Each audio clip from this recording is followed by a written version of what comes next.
extremely thrilled. That is the best word that I can describe it. I am thrilled today to have this guest. And oh my gosh, this is going to be one of the best interviews ever. Yes, I say that for all of my guests, but I mean it for this brother right here, John-Deric Mitchell. Wait a minute. The John-Deric Mitchell. I got to say that. John, hi. Hello, my love. Oh, Olivia. A.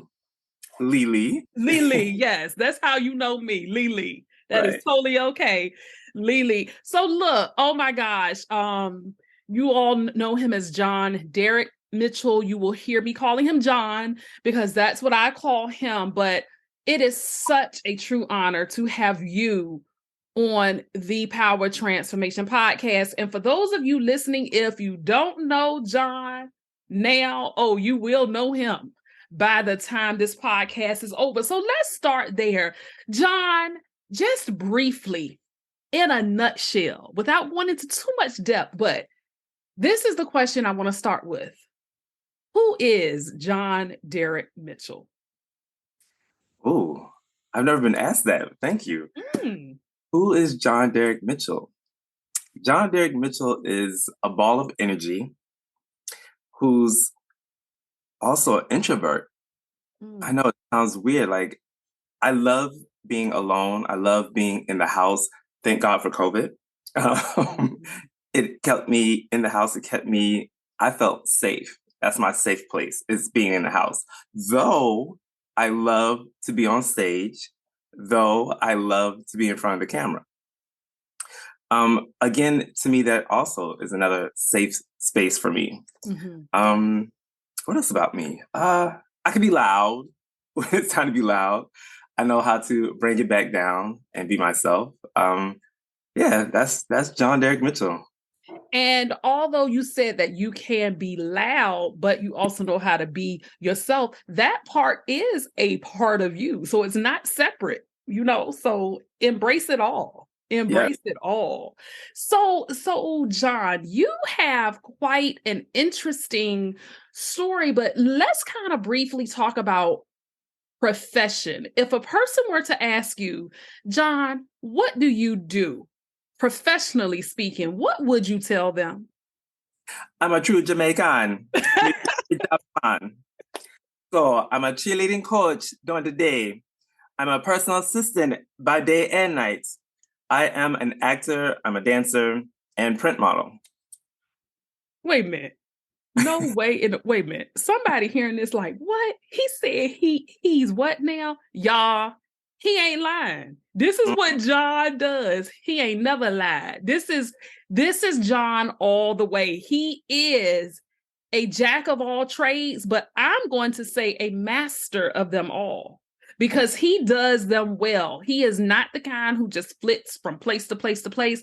He does them with excellence. So let's kind of talk a little bit about this. You said you're a cheerleading coach. Tell us briefly about that. Well, cheerleading, let's take it back to where it started. Okay. In Chesapeake, Virginia. Okay, take it a little bit further. I wanted to go to governor's school for the arts. In Virginia. Yes, Virginia. It's more like if you're in New York City, that's like the LaGuardia High School, the Fame School in Virginia. I wanted to go there. And my guidance counselor told me, I don't think that's the school for you. You should do more working with your hands and do mechanics. Wow. Me always having a smart mouth. Oh yeah, that's another little part of me too. I have a very smart mouth. I was like and I'm saying this to an adult, the only thing I would do with my hands are snap my fingers and clap my hands and say 5, 6, 7, 8. Because I knew at a young age I was an entertainer. Though in high school it was kept low key because you got bullied, you got joked, because my friends at the time were like, what are you going to do this weekend? Swan Lake? Because I was doing ballet. So I was like, okay, I can't tell nobody else because if they're joking, the rest of the school will probably be talking about me. That summer, actually before we went to summer break, we had tryouts for cheerleading. And one of my good friends on the team, she was like, John Mitchell, you don't do everything that I do. So you don't attend my church. So you can't join my choir. You don't attend something else that she had, some other choir thing that she did. I'm like, well, and I don't sing neither. So I was like, that was another plus. She's like, okay, well, you should try for cheerleading. We don't have guys on the cheer team. And I said, and we never had guys on the cheer team. She's like, well, try to get a couple of guys together, and try out because we need guys. So I got 2 other guys to audition with me, and we made the team. And from there, the guidance counselor like, wow, you have a lot of little talent in you. And I was like, well, I told you that from the beginning, which she didn't know that I had a professional background starting at age of 9 in entertainment. But like I said, I kept that low key because I didn't want to be joked or bullied or tormented throughout my school year. Fast forward to joining the cheer team, made a whole lot of new friends. And from there was a team called Peninsula All-Stars, the Sharks. Okay. They were a competition team. So I found them, or they found us at my competition we had at our high school. And they're like, they have guys like, and you're good, you got jumps, and you can hold a girl up. We want you to join our team. I was like, oh, cool. From there, I got a scholarship to go to Norfolk State University. HBCU. Yes, HBCU. The Norfolk State, actually, before I went to Norfolk State, so bad of me. Like I said, I'm grown. I can do what I want. I didn't want to graduate with my class in high school. I wanted to drop out my junior year and get my GED so I can go straight into college. And I didn't want to deal with, because back then being a cheerleader, I was being picked on because now I have outed myself. Hold on a second. Yes. I'm going to pause John here because one thing I can say, I do know John personally. A lot of my guests you'll hear, I started my podcast in early December. And with a lot of my guests right now, the majority, if not all of them, I actually know them personally. I'm going to put this out there because John never would, because of how humble he is. He's not a wimp. He's not a person who lets people walk on him. I'm using humble in a good term, and I think other people should describe a person as humble. There are some people who say, oh, I'm a very humble person. My pastor, Keith Battle, always said, if you call yourself humble, you aren't humble. And it's true. Other people should call you that. But anyway, I say that because a key part of this story John has left out. Yes, he was a male cheerleader, but John is a history maker. John, tell the audience how you made history being that male cheerleader. And that was year 1995. I became the first Black male cheerleader in a Chesapeake Public High School. Indeed. In Chesapeake Public Schools, Google Chesapeake, Virginia. That is our hometown. It's a pretty good sized city. But yes, John was the first Black male cheerleader in the city of Chesapeake. That is historical. Yes. Anyway, go on, John. I had to say that. Because it leads to more about different areas of his life that he has empowered and transformed himself. And you are going to see which way we're taking this particular interview, because John's life has been full of wow moments. Okay, so stick with this, y'all. Go ahead, John. So let's see. I got to Norfolk State. And mind you, I had stopped dancing, doing ballet, tap, jazz, modern African, stopped all that to focus on cheerleading. Got the scholarship, went to Norfolk State. My first year was nothing but cheerleading. Like flipping, stunting, traveling. And what they don't tell you is that when you're a cheerleader for HBCU, you get a little stipend. So you're like, oh my God, I'm a paid cheerleader? Like what? Like I'm going celebrity. Hello. I was like, okay, we're doing this now. But I wanted to get back into dancing. And of course, in a Black college, they have hip hop dancing. Now, growing up, hip hop dancing, oh, that's a fad. It's going to fade out. It's not going to last long. Hmm. It was happening. And I saw my friends that were on my cheer team that were dancing with the hip hop team. And the hip hop team were dancing for concerts and opening concerts. You probably remember, Alethea, 103 Jams Fest. Oh, yes. Yes. I So do. they had that. And I was like, I want to be a part of that. And they were like, well, you're a dancer. Like, you have a dance background. Come join us. So before I joined, I'm an avid watcher. So I watch everything before I actually take that step to go do it. As in now, kids Google everything. I'm one that would sit, and that was my Google, sit and watch. So I'm watching them, just like, some of these guys, you could tell they never danced before. I said, let me just go in there and give them a few pointers. And they were like, yo, you just helped him out? Like, this guy was struggling. He was like, yo, get him on a team. Like, he's good with us. Next thing I know, fast forward, I'm on the dance team, and hip hop starts taking off. I'm dancing, opening for concerts, backup dancing for music artists. And next thing we reached out, we didn't reach out, they reached out to us, BET, Planet Groove. Oh, I remember that. Oh, yes. And they called us, like, we want you guys to come to our show and dance, just be a dancer on there. Went there, they were like, yo, we like them. Just so you know, we have auditions for regular show dancers. They're like, and it only films in DC. So I was like, oh my God, this is starting to become my career, being a hip hop dancer. As fast as it, that's how fast it goes. Like, it's like lightning speed. But within 1 year, here we are now dancing on TV, and getting a little stipend from there too. I'm like, okay, like, this is starting. I had cheerleading, getting a little paid. Now I got dancing and getting a little paid, and it's on TV. Like I said, we were dancing for music artists, and the music artists were like, oh, we're about to travel, and about to tour. And we're like, okay, are we going with you? Oh no, you're our Virginia dancers. Whenever we come to Virginia, we'll use you. I was like, I want to see the world too. Oh, we have New York and California dancers that travel. Well, I'm moving to New York. Woo. Oh my gosh. Honey, you, instead of you just being complacent, you said, oh, I am going to make this destiny happen.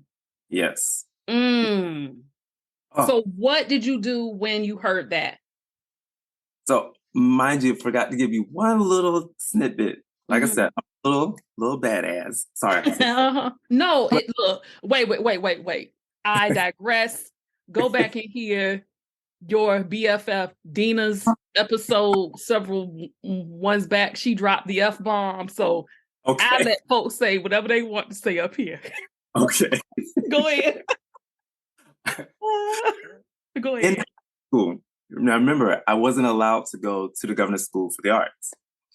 But I snuck out of school. Because remember, if you remember, I had that little purple car at the time. I vaguely remember that. I don't really remember that. What kind of car was it? Plymouth Neon. I know the model. I remember now. I'm good with like models of cars. Yes. Okay. So I hopped in that little purple car and I drove to that school, and I believe it was like Granby or Ghent, somewhere out there. And actually, it was at ODU. They were having auditions at my ODU. Alma mater. Yes. Shout out to Old Dominion University. Go ahead. I was there. They had auditions for Alvin Ailey. And I went there, and you had to be a student from the Governor's School of the Arts. I would, as you already know, I was not allowed to go there. But I went to this audition. And Judith Jameson herself was there at this audition. I auditioned, I got in, and they were like, what school were you coming from? Who's your teacher? And I was like, I'm from Indian River High School, and I'm sorry, I blanked out and I forgot to put, and I was like, oh my God, I'm lying. I'm going to get in trouble. But they're like, well, no, they're like, you're good. Okay, thank you. I was awarded a scholarship to dance with Alvin Ailey. So now let's fast forward to me moving to New York. Now this still lasted. Because I was still of age to use the scholarship. I went to Alvin Ailey, got there and saw all the training they weren't going to put me in the company. They're just going to let me take classes for free. So, and I did that.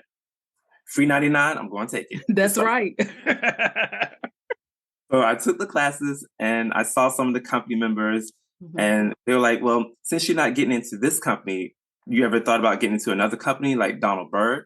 I was like, I'll see. I'll see what that's about. Moving to New York, that was a little bit of a struggle. A lot of my friends like, you should just go, you should do it while you're still young.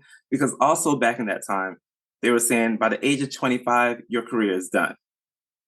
So when I was like, oh my God, I'm 21. I need to get this egg cracking now. Like I can't wait. Got up here. I thank God for my friends from college, who's now a major makeup artist. I'll tell you about him in just a minute. He went to Norfolk State with me as well. He graduated, moved up here to New York, had an apartment. It was like, John, whenever you're ready to come up, you can come stay with me. So it's a studio apartment, but I worked on the day, and if you work at night, that'd be great. I said, okay, we worked it out. But I packed my car up with everything. My car was packed with clothes to the top. So I'm like a homeless person driving. It's like, I'm getting to New York. Call my mother, let her know I'm in New York. She said, okay, you're in Virginia Beach. I'll see you when you get back home. Wow. Like, no, Mom, I'm in New York. I said, look at your caller ID. And she says, 212. What? How? No, get back here. You bring that car back here. You bring your clothes. You bring yourself back here. No, Mom, like this is what I want to do. Had an audition for a hip hop team now. And I'm like, okay, like things are starting to go. It was a hip hop, like it was a training boot camp that they had here in New York that trains for TV, for film, for music videos, how to enter and exit a stage. And you got like your little name badge and your little picture on it. And it was legit. Like you had to be there at a certain time. If you're late, you were working out like crazy. So my body was getting tight. Yeah, I was late sometimes because I didn't know the train system or how to really get around. And I'm like, I drive, but if my car gets towed parking on the street, there was like nowhere to park. And my friend lived in Harlem. So yes, I was able to leave my car parked there and then hop on a train and come downtown to like 46th Street where the dance studios were. Fast forward from there, I booked a gig to go to China. And I was like, okay, I got a gig, but I also got to find work. So I'm working at a Broadway press agency as a receptionist / assistant. This is where my assistant comes in. Actually, assistant came back in college. I'm gonna get to that part too. See, this is where all my mini jobs come in. Yeah. So I was an assistant at a Broadway press agency. So all the playbills that you see whenever you go to a Broadway show, those books that you see in the seats and the tickets that are getting printed came from little me running around all around the city, making sure that each theater had their booklets or their tickets. And they were like, don't leave, don't go to China. They're going to put you in a sweatshop. They're going to make you work and you're Black. So they're going to make you a slave over there.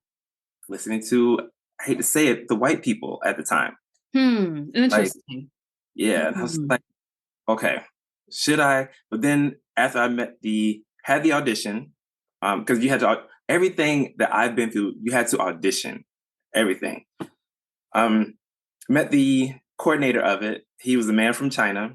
I think his name was like Ben Chi. Ben Chi was his name. And I call him Mr. Ben. Like, Ben, like that's Mr. Ben.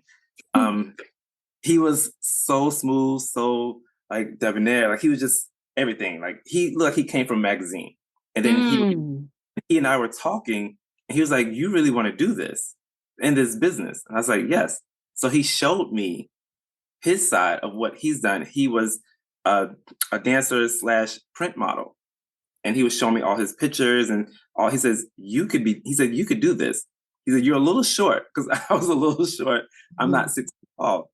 But at the time I was like maybe 5, I want to say like 5'7", 5'6", 5'7", something like that. How tall are you? Now, I don't know. With all the walking, I'm like 5'10". Okay, yeah, because I'm like 5'6", 5'7". I said I didn't realize I was taller than John. Okay, interesting. Because I'm 5'9". Oh, Exactly. It's like as Yeah. our bodies like we're still developing. Interesting. Okay. Mm-hmm. So went to China, lived there for 4 months. Mm-hmm. That experience was amazing. They treated us like we were celebrities because we're Black people coming into their world. John, let Yeah. me pause you really quickly. I'm curious about this aspect of it, okay? Because somebody listening may say, hey, he really did a lot that was a bit outside of the box and didn't conform with what people thought. As a holistic health coach, I look at mind, body, soul, all types of aspects, right? John, how in the world did you retrain your mind or break down limiting thoughts or to push through that doubt that made you keep going forward, even when people, ever since high school on up until this point when you're in China, how in the world did you just keep moving forward as opposed to saying, to hell with it, I'm just going to quit, I'm just going to just do whatever? What did you do to really get you to keep going? Because as a human, we will automatically still have those negative thoughts, but we don't have to give into them. Right. Right. And those negative thoughts played over and over, just like how growing up we had the devil and the angel. Angel, yeah. I had them on my shoulders. The devil was always like saying, don't do it, just stop, just sit down and take a break. But the angel said, you have a goal, you have a vision, you know your worth, keep going, just keep putting it out there. Somebody's going to see it somewhere, somehow. And that was always my thing, was to keep going through it all. Even though those thoughts were still there, you just chose to keep pushing forward. Yes. So we have a lot to cover and we don't have a lot of time. So I want to kind of shift just a little bit. Okay. Don't stress it. We will keep doing this. But okay, China happens, right? Okay. What I want to do, John, is kind of shift towards an aha moment or something that catapulted you to start to get a lot of these opportunities, because I want to talk about and you can mention her if you like, who you are a personal assistant for, but also more importantly with your acting and your modeling. And then you said something early on in this interview. You said that when you became a male cheerleader, that pretty much outed you. We aren't ignorant, but let's just play like I don't know what that means. What do you mean by when you became a male cheerleader that outed you? That outed me. And it started with the sly little slick remark from the guys in the locker rooms. Like, oh, there's that cheerleader. Yeah, I wonder if he's going to put on his little underwear today. That to, oh, he's the sweetest one on there. Why he's always smiling? Gay guys smile a lot. It went from smile a lot to, he even smells good. He smells like one of the girls. I was like, well, you got to put on powder and baby powder just in case your hands get sweaty and stuff like that. Paid no mind of that. And it just kept escalating and escalating. I knew already that I was a gay male. I didn't know until I was 10 fully what it meant to be gay. Interesting. I knew at 5 I liked boys. I just didn't know how to act on it. Growing up in Virginia, there wasn't any role models for me. The role models for me were, I take it that it was a role model because that's who I kind of feel and channel today. Little Richard. Oh, yeah. He's like an inspiration to me. Though, yes, there was Prince, there was James Brown, Sylvester, but... Oh, Sylvester, yes. Wow, you took it back. Wow. Sylvester. Google him if you don't know who he is, because that's an old school name. Yeah, Sylvester. And then to hear Sylvester die off from AIDS, I was like, I don't want to be growing up, the ignorance of it, I don't want to be part of that. I have to not be who the world's saying that I am. And I'm like, and that's not who I was at the time. I wasn't a flashy kind of guy that was out there. Though I had my style of fashion, because I didn't fit in with the Virginia world. I always had that New York vibe and that style. It was guys like them that I was like, okay, I see that's who I see myself as. And now, as of today, I see myself as part of them, but also see myself as who I am. So the younger generation are seeing who I am, and like that's who I am. I'm the light or the vision of who they want to grow up to be. And I found it interesting because I'm about 3 or 4 years younger than you. When I was a freshman, you and my sister Dina were seniors, and you were also in the class with my cousin Nita and stuff like that. But anyway, yeah, right. She's our blood cousin. But what was always interesting to me, and I never told you this, I think because we were so close. Now, audience, John and my sister Adina, we call her Dina, they are very close friends. John is one of her closest male friends, and they are still close to this day. But what was interesting about it was, and of course, I wouldn't call out people's names and stuff like that, but John had a steady girlfriend in high school. And then even after that ended, he had a crush on one of my friends. And I'm sitting there like thinking in my head, I'm like, why John talking to these women and he's gay? And I'm a straight woman, but it didn't matter to me like John was gay. Now, he's right. Where we grew up, especially back then, Bible Belt. So I will be the first to admit my thoughts on homosexuality have evolved over the years because I was one of those people who have been indoctrinated into like, that's not right, that's wrong. But yet I was conflicted because I knew people who were, and I loved them. And I'm like, I've never had that struggle. I've always known I've loved boys. When I got grown, I love men. I love me some men, Black men especially.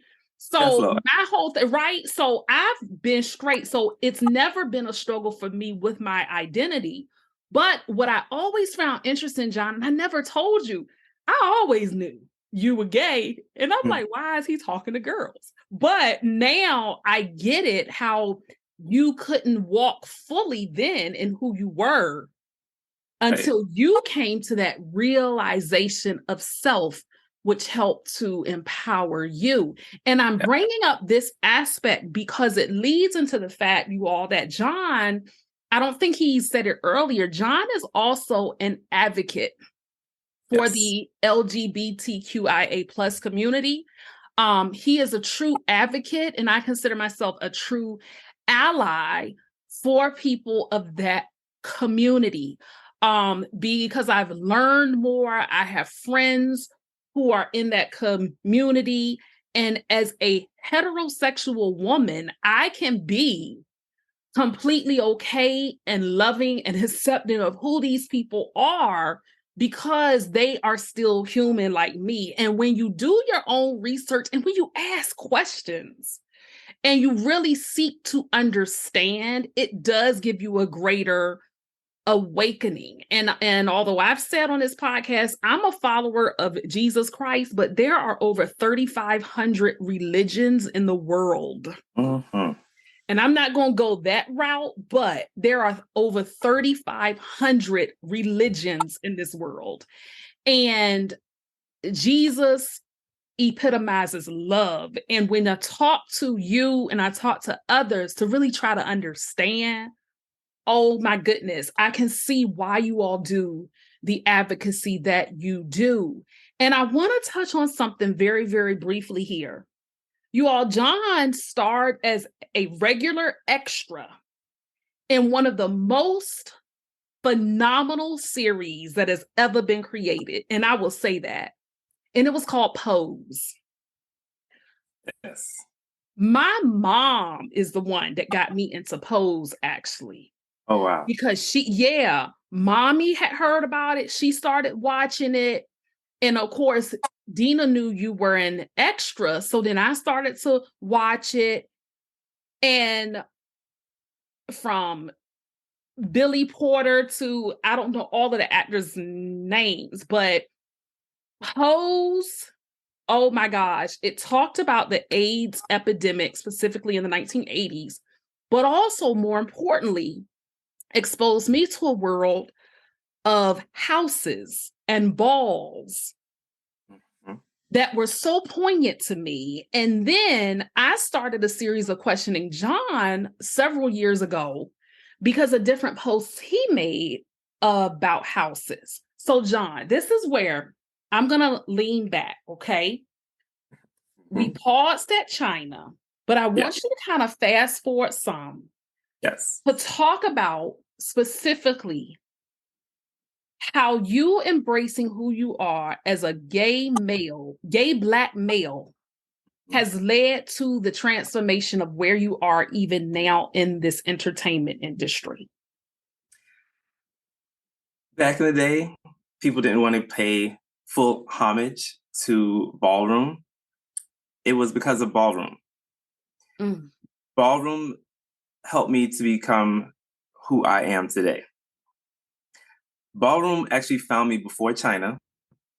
Ballroom found me back in college at 18 when I was a freshman at Norfolk State University.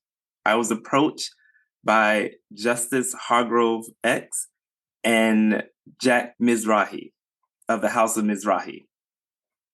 They saw me on the sidelines. They're like, have you ever thought about getting in ballroom? Can you walk runway? They're like, because you give face, you give body. And I was like, I was skinny back then. And I was like, okay. I was like, I thought about it, but I only saw Madonna's Truth or Dare. And that's when I knew about ballroom from that. If you remember, we used to watch all those like celebrity music artists, and we saw like Truth or Dare. And I was like, I was into Jose Extravaganza because he was the House of Extravaganza. And I knew ballroom was New York. I was like, that's only in New York, not in Virginia. John, just briefly, if you could give a quick elevator pitch, what's a house? Because there's some listeners who don't really know what that means. What's a house and what was its purpose?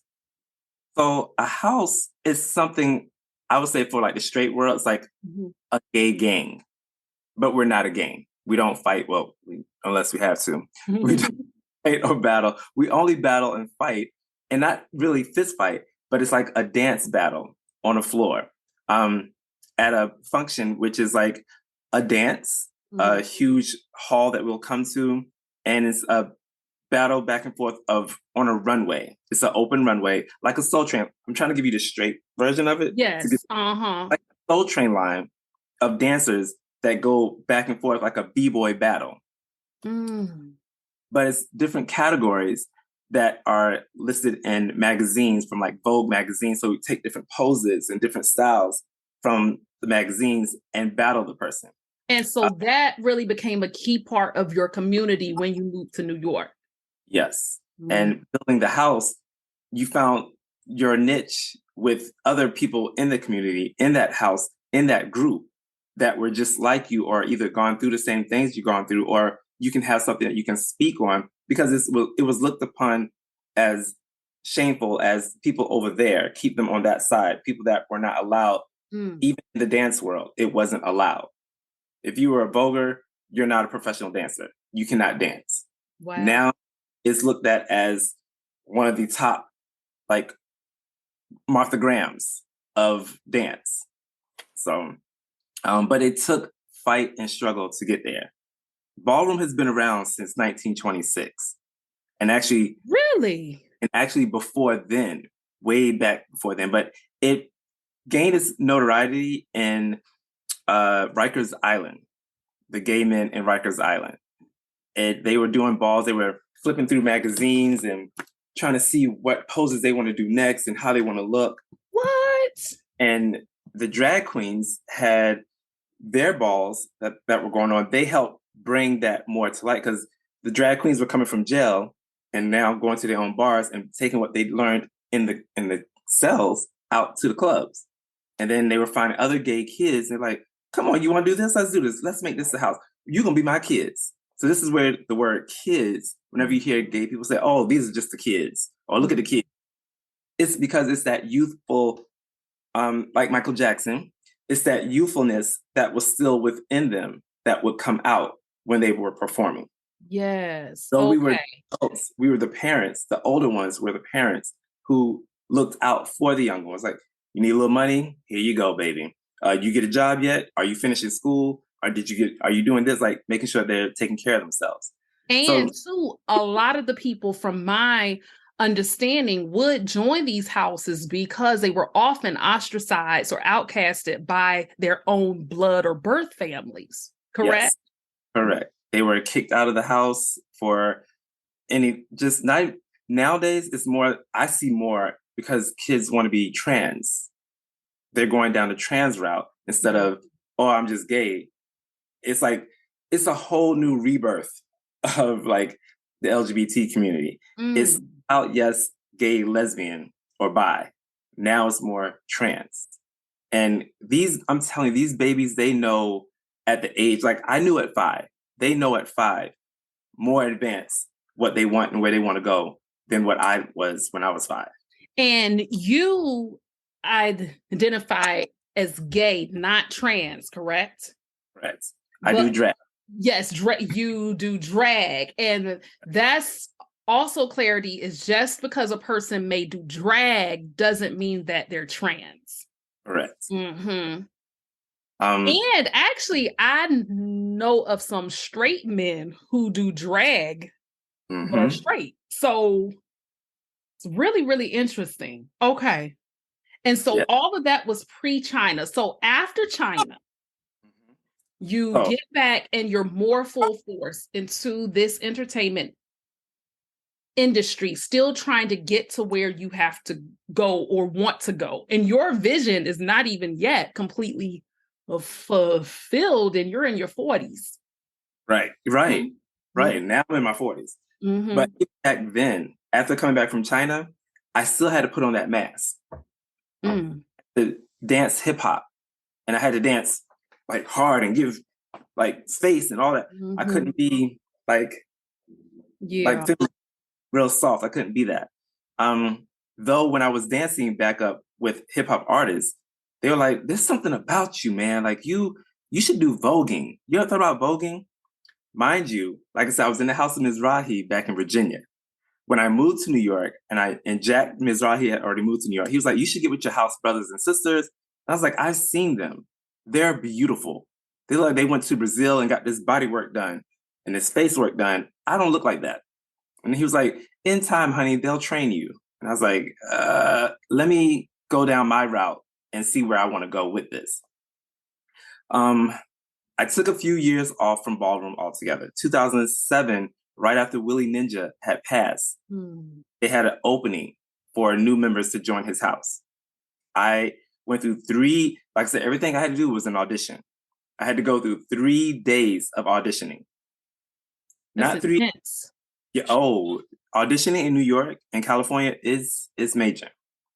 So 3 days of auditioning, and you had to be on point all 3 days, and made it in. And now it's 16 years I've been with the house. So, once I got with them, more doors started opening, because now you have reality TV shows that are looking for talent, and they're not looking for just any talent, the underground talent, like the talent that Madonna was finding for her tours. So now reality shows want that. It went from that to now Pose. This is how we get into Pose. They want to know, do you have ballroom experience? Do you have ballroom background? I was like, sure, I have that. That's me. They're like, great. The first episode, they were like, you're going to be like our little guy who sits here. And then Ryan Murphy himself was like, I like his look. I want to put him over here. So he was placing me in different areas throughout that you saw. You were always on camera. Yeah. Praise Ryan Murphy. Thank you, Ryan Murphy. And then the hair and makeup department were like, if you change up your look, you might can get more work and be more bookable somewhere else, because right now you look like everybody else. I'll tell you that's a whole nother story to get into about agencies and changing the look. But they're like, if you do drag, you might get seen in a different light. And they said, because there's a lot of drag balls that were coming up. I was like, perfect, let's do it. They didn't understand at first. They didn't understand that I know how to do drag.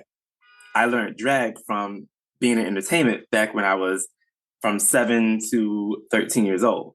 I said, no, my drag persona looks like a woman. Like, I'm a glam girl.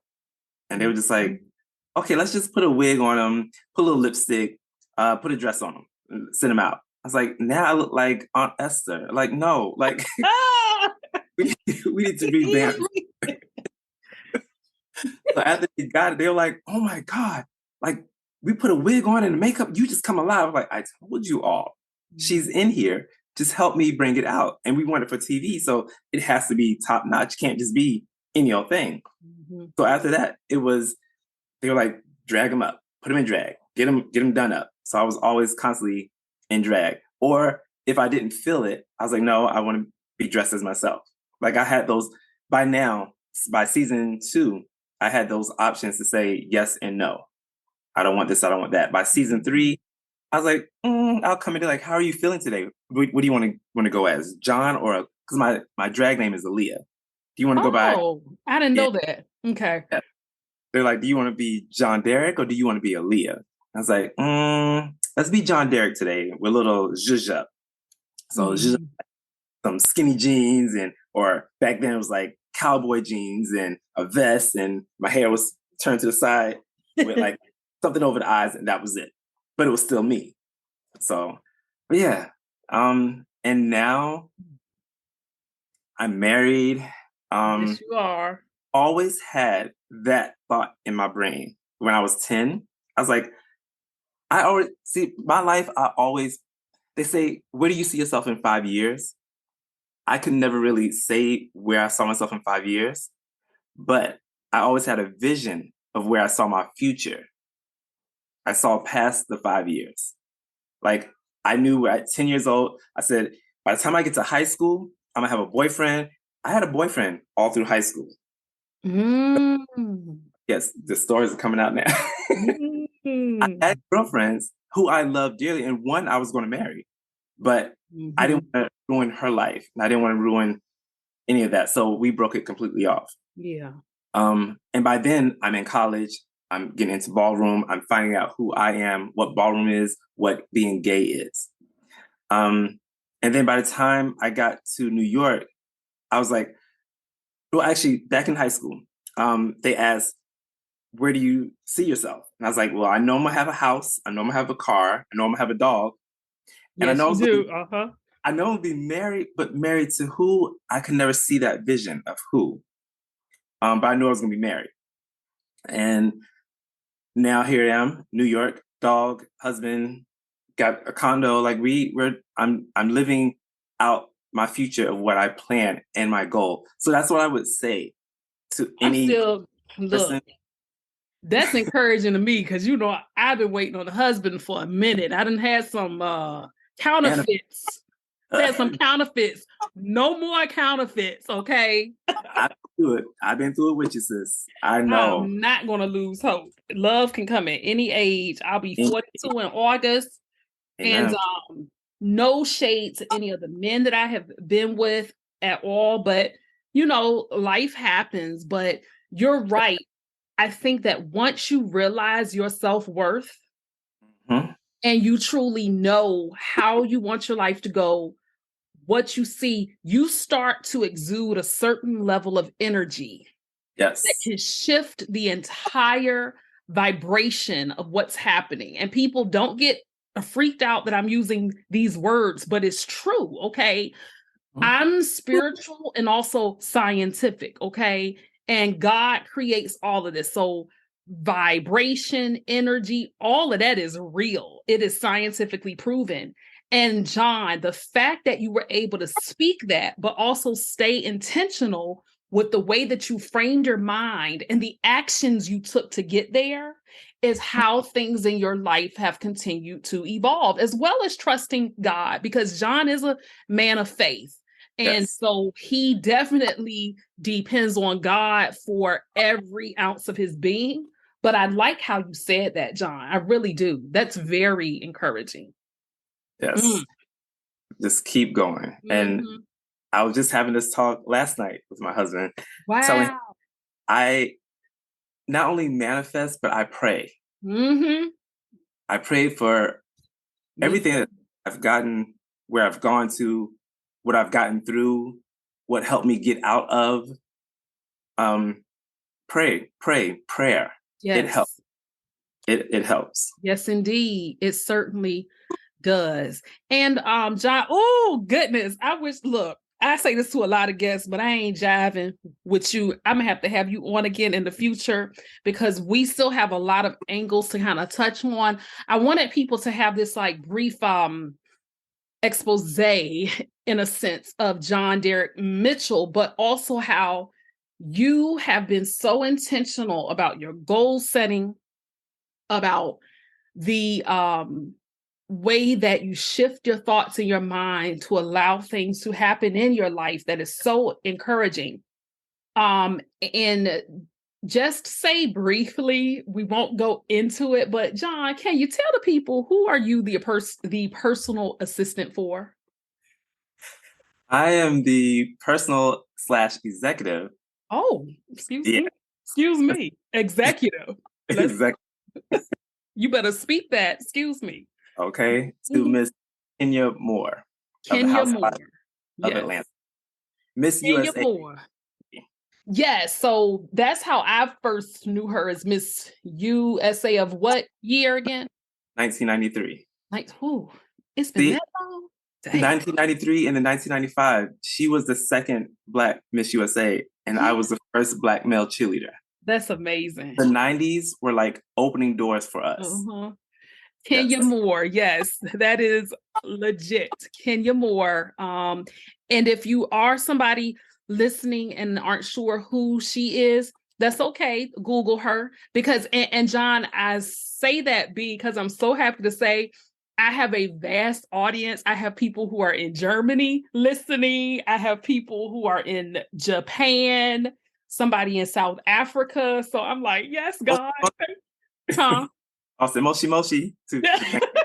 So yes, so Kenya Moore, John is the personal assistant for. John, as we come to a close, and wow, time has gone by very, very quickly. But look here though, as we come to a close, John, I want you to speak directly from your standpoint as being an advocate, an encourager, specifically to, which way do I want to go with this question? I want you to speak to somebody who may have a loved one, whether it's a child, cousin, friend, colleague, that is a part of the LGBTQIA plus community. And they may not fully be accepting or even understanding of their loved one. Perhaps they may have even pushed them away, or whenever they try to see them, it's all about casting out what's in them and you're not right and da-da-da-da, and just all of this, okay?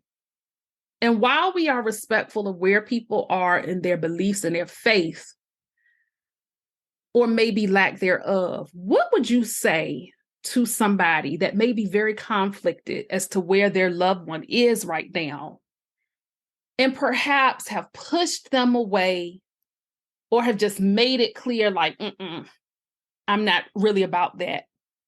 If you could speak to them, what would you tell them? Oh, that's a hard one for me, because I too still go through that with my family. Just speak from your heart. Love them. Mm. It's not going to happen overnight. It's going to take some years to understand each other. Because also in the LGBT side, trying to understand a straight side, it's not as easy as well. Mm-hmm.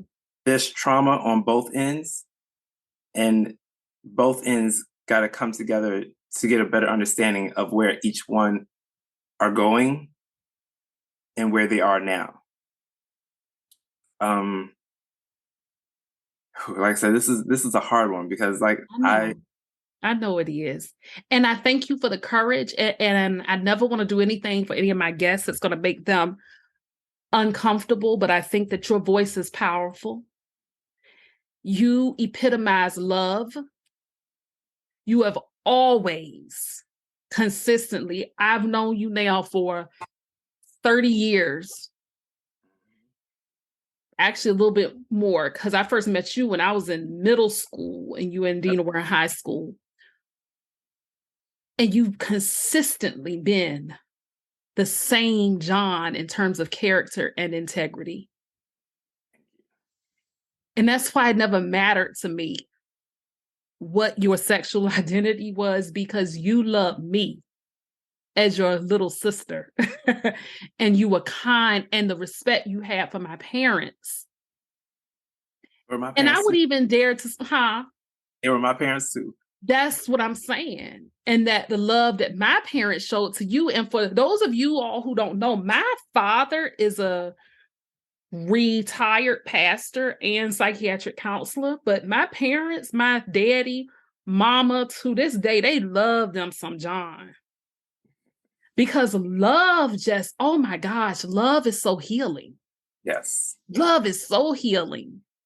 Yes. And I think seeking to understand is one thing. And John, what would you say to a youth, a younger person who's in the LGBT community, who may right now be feeling a bit hopeless? Mm. Life is tough. They don't know which way to go. They have goals and dreams. They might not be getting the support that they need. And maybe they just want to give up completely, like give up completely. And I don't have to say what that is. We can read in between the lines. But what would you say? Because yes, I'm going to share this, but I would love for you to share this episode also to as many people as you know. But if they're at the end of this and like, yeah, it's good, John-Deric's made it, but that's his life, not mine. What's something that you would say to them right now? It gets better. It gets better. It hurts. Oh God, this is like. That's okay, John. That's okay, babe. I'm right here with you. Be real, man. That's all that I know how to be. Just keep going. Don't give up. You may think no one's going to love me. No one's going to.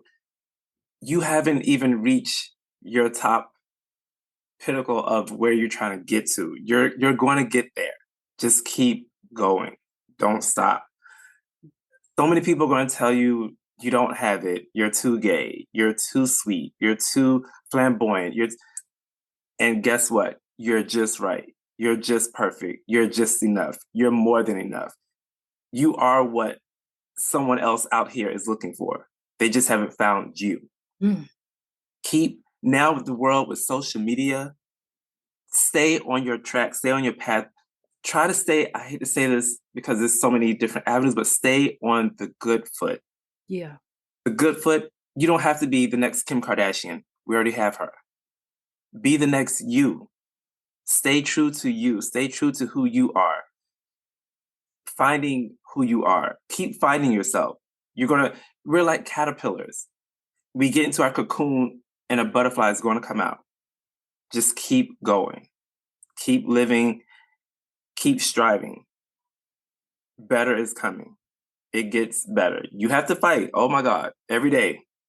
But the fight will help learn what to overcome when it comes back to you again. You learn how to say no. You learn how to say yes. You learn how to say, that is not my price. The price has gone up today.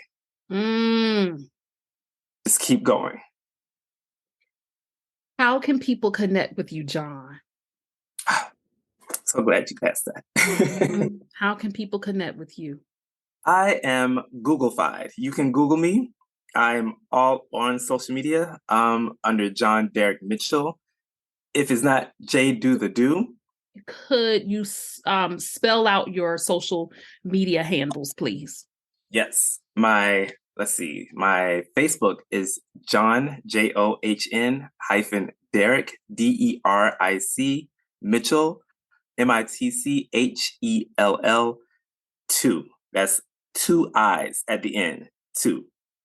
Instagram is J Do the Do, JDOTHADO, and also John-Deric Mitchell, which is spelled completely out. John, JOHN DERIC Mitchell. On TikTok, yes, John-Deric Mitchell 1. That's John, JOHN -DERIC Mitchell 1. And YouTube as well, John-Deric Mitchell 1. And Twitter, I know so many. Twitter, J Do the Do, JDOTHADO. And I will also include those in the show notes, but I always get guests to say it because everybody doesn't necessarily read the show notes, but I will have them linked in my show notes as well. John, it is truly an honor to have had you here today. You are light. You are love. My brother, you have encouraged me more than you even know with just how you tell me to keep going, pursuing my dreams.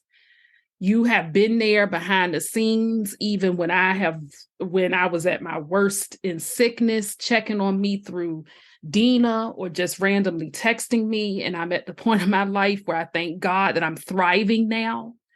But just the fact of the matter that you took time out of your very extraordinarily busy schedule to make time to pour into others on this podcast, the Power Transformation Podcast. You are a power transformation story. I love you dearly. Love you too. I pray nothing but the best for you and your life, for you and your husband, for you and everything, John. And you're more than just a comeback kid. You are the man who is just the man extraordinaire. And I'm grateful and thankful that not only were you born, but I'm so thankful and grateful. And what I'm about to say here, John and I have never talked about this, but I'm led to say this. I'm glad that you knew there was hope in another day. Yes. And that you chose not to walk away from this side because you knew there was more to come, and keep walking day by day and being who you are, authentically you, unapologetically you. Because the world still has more to see of John-Deric Mitchell. I love you. I love you, sis. Thank you. Thank you for having me on. Thank you for letting me give my story, share my life, share my moments. Of course. Hopefully it touches someone, because I'm still touched. I'm still crying over here a little bit. It will touch, even if it's one, but I know it's going to be more than one. But even if it's just one person, you've done what you're supposed to do. Thank you for tuning in to this episode of the Power Transformation Podcast. If you enjoyed this episode, be sure to follow or subscribe, leave a 5-star rating, and write a review. It helps us inspire even more listeners. And don't keep it to yourself. Share it with someone who could use a little power in their transformation. Until next time, keep bouncing back, keep rising, and be good to yourself and to others.